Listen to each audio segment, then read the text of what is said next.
Good morning and welcome to another installment of Museum Monday. My name is Christopher Gwinn. I'm the Chief of Interpretation and Education at Gettysburg National Military Park, and I'm joined as always by Wayne Motts, President and CEO of the Gettysburg Foundation.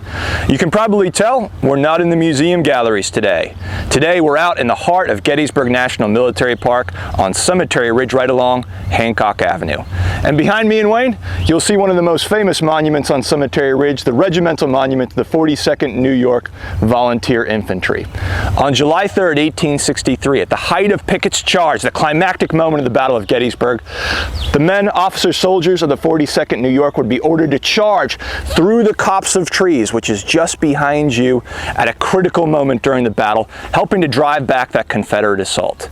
Today, they're honored by this monument here on the ridge. It's one of the most unique monuments on the battlefield, featuring a Native American. Now, a lot of visitors see that and they assume, oh, well, there must have been Native Americans here participating in the battle alongside the other men of the Army of the Potomac. That's actually not correct. The 42nd New York was known as the Tammany Regiment.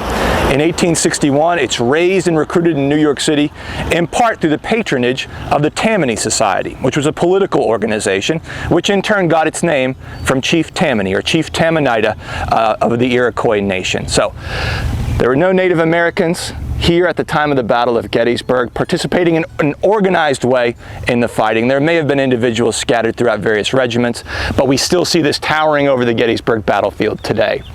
What I think perhaps is even more interesting are some of the artifacts that we have in our museum collection. And for that, Wayne, I'll turn it over to you. Thanks a lot, Chris. You know, we didn't pick this place by accident. There's a reason why we're here at the 42nd New York Memorial, and that's because in the Gettysburg Museum of the American Civil War, inside the Museum and Visitor Center at the Gettysburg National Military Park, there are two items which are really interesting to me. And one of them is a presentation sword, and the other are beautiful buff gauntlets that belong to an officer in the regiment here behind Chris and I. And his name was Poinsett Cooper. And Cooper, a member of the 42nd New York Volunteer Infantry Regiment, he also at one time was on the staff of Alexander Webb, the brigade commander here in Pickett's charge. This man was 26 years old, Chris, here in the Battle of Gettysburg. Like so many of these soldiers, very young here at the time of the Civil War. And he's wounded at the Battle of Antietam. He's wounded at Bristow Station immediately after Gettysburg, after fighting here. He's also wounded at the Wilderness, and according to one account, he's shot being carried off the battlefield a second time at the Battle of the Wilderness.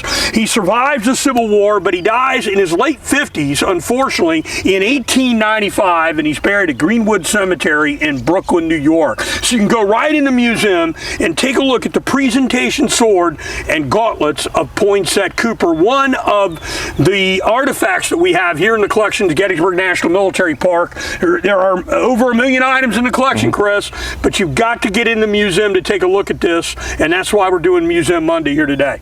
Absolutely. Thank you again for watching. Thank you, Wayne, and we'll see you on the next installment of Museum Monday.